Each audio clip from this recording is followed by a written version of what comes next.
욥기서 19장 말씀입니다. 욥기서 19장 말씀은 18장의 그 빌닷에 말한 것에 대한 그런 욥의 답변입니다. 앞서서 빌닷은 아주 첫 번째보다 두 번째 더 흥분해가지고 욥을 저주까지 하는, 욥을 악인이라고 악담하는 그러한 지경에 이르렀었습니다. 그래서 이에 대해서 욥이 대답하는 거죠. 그래서 처음 부분은 이제 왜 그렇게 자꾸 나를 괴롭히냐, 이제 그런 반문을 하고 있는 것입니다. 그래서 2절, 3절 보면 너희가 10번이나 나를 학대하고도 부끄러워하냐 하는구나 하면서 계속 나한테 왜 그렇게 하고 있느냐, 그러면서 지금 너희들이 알아야 될 것은 지금 하나님께서 나를 이렇게 억울하게 하셨다. 나는 죄가 없는데 이렇게 고통을 당하고 있는 것을 알라. 그들은 지금 죄가 있어서 고통받는다고 자꾸 얘기를 하고 있지만 그렇지 않다 하고 이제 항변을 한 후에 이제 혼자 탄식을 하고 있는 것입니다. 7절부터 계속 이제 끝에까지는 또 혼자 탄식을 하는데, 내가 이렇게 하나님이 나를 이런 식으로까지 이 고통 속에 몰아넣으셨다, 지금 그런 얘기를 계속 하고 있습니다. 하나님이 9절에 보면 영광을 거두어 가시고 관모도 벗기시고 나를 막 뿌리채 뽑아버리시고 원수같이 보시고, 11절 계속 이제 이렇게 하나님이 나를 그렇게 괴롭히신다, 이런 식으로 아주 좀 원망하는 거죠. 불평하고 그렇게 이야기를 탄식을 하고 있는데, 뭐 사람들도 다 내 곁을 떠나게 만드셨다, 이제 이렇게까지 이제 이야기를 하면서 하고 있죠. 그래서 육체적으로도 잇몸만 남았다. 20절에 보니까 피부 살이 뼈에 붙어서 다 말라버렸고 남은 것은 겨우 잇몸뿐이다. 이제 이렇게까지 지금 고통을 호소하면서 탄식하고 원망하고 뭐 이런 상태죠. 그러면서 또 문득 21절부터는 나를 좀 불쌍히 여겨달라고 또 그렇게 이야기하고, 이러면서 계속 괴로움을 호소하다가, 그러나 이제 23절부터 29절은 또 좀 바뀝니다. 그래서 그 바뀌는 것은 참 이렇게 억울한데, 하나님께서, 살아계신 하나님께서 이런 것을 나중이라도 좀 해결해 주셨으면 좋겠다. 그래서 이런 모든 것도 다 기록이 되었으면 기록돼서 하나님께서 이걸 다 판단을 해 주시면 좋겠다. 이제 그런, 어찌 보면 포기하지 않는 이런 모습을 또 보이고 있는 거죠.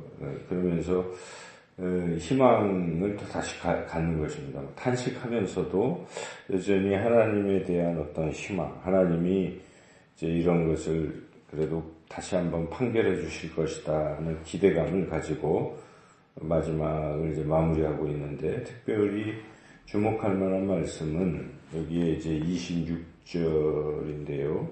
26절,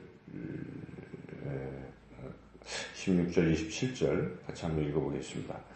내 가죽이 벗김을 당한 뒤에도 내가 육체 밖에서 하나님을 보리라. 내가 그를 보리니 내 눈으로 그를 보기를 낯선처럼 하지 않을 것이라. 내 마음이 초조하구나. 그래서 육체 밖에서 하나님을 볼 것이다 하는 그 의미는 죽어도 나의 이제 영혼이라도, 죽음 밖에 영혼이라도 하나님을 뵐 것이다. 이런 소망을 또 피력하고 있는 것을 우리가 볼 수가 있습니다. 지금 앞에서 욥기는 죽음은 끝이라고 계속 그렇게 얘기를 하다가 19장에 와서는 죽음 뒤에 그래도 육신은 없더라도 내 어떤 영혼이 하나님을 볼 수 있을 것이다 하는 이런 기대감을 또 드러내고 있어요. 그래서 이 부분은 참 주목할 만한 말씀이죠. 그래서 흔히들 욥이 부활신앙을 가졌다라고도 주장을 하지만 부활신앙까지는 아닌 것 같습니다. 욥의 전체적인 흐름으로 보면 욥은 죽음은 끝이라고 생각하는데 여기는 이제 어떤 간절한 열망을 드러내는 것입니다. 죽어도 그래도 이 어떤 영이라도 하나님을 이렇게 볼 수 있게 될 것이다.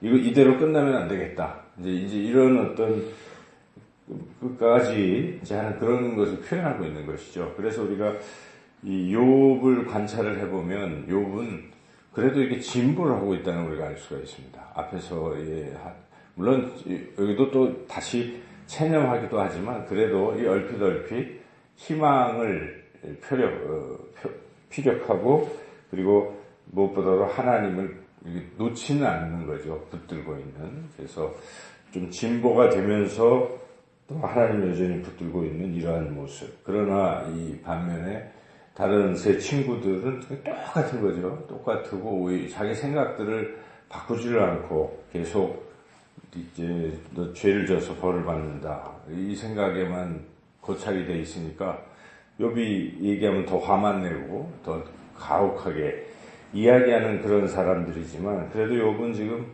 하나님과 이 생각을 하면서 이 믿음이 좀 변화가 되고 좀 긍정적인 방향으로 바뀌고 있다는 것이죠. 그래서 나중에 이제 우리가 23장에 가서 욥의 이 대답에 아주 훌륭한 대답도 볼 수가 있습니다. 그가 나를 단련하신 후에는 내가 순금같이 되어 나오리라. 이제 이렇게 욥이 신앙이 그래도 이렇게 참 좋아지고 있다 하는 것을 우리가 알 수가 있습니다. 그래서 우리가 이 오늘 본문을 통해서 깨닫게 되는 것은 비록 우리 신앙이 지금은 좀 부족한 상태에 있을지라도 자꾸 신앙이 진보하는 이런 사람이 되어야 되지 않겠는가 그런 교훈을 얻습니다. 그래서 신앙은 한꺼번에 뭐 갑자기 성장하는 것은 아니고 우리가 욥을 봐도 그렇지 않습니까? 이렇게 계속 고난과 어떤 역경 속에서도 하나님을 놓치지 않고 붙들고 있다 보면 하나님이 이런저런 생각을 주셔서 결국 그래도 믿음이 점점 성장할 수 있다는 교훈을 우리가 얻습니다. 그래서 오늘도 어떤 상황 속에서도 여전히 하나님을 놓치지 마시고 하나님을 붙드시고 나아간다면 또 우리 하나님께서 우리에게 또 다른 또 지금까지 생각하지 못했던 그런 어떤 지혜와 또 믿음을 또 주시는 것을 우리가 경험하게 될 것입니다. 오늘도 주님을 붙드시고 소망 가운데 인내하시며 승리하시는 복된 하루의 삶을 살아가시기를 주님의 이름으로 축원합니다.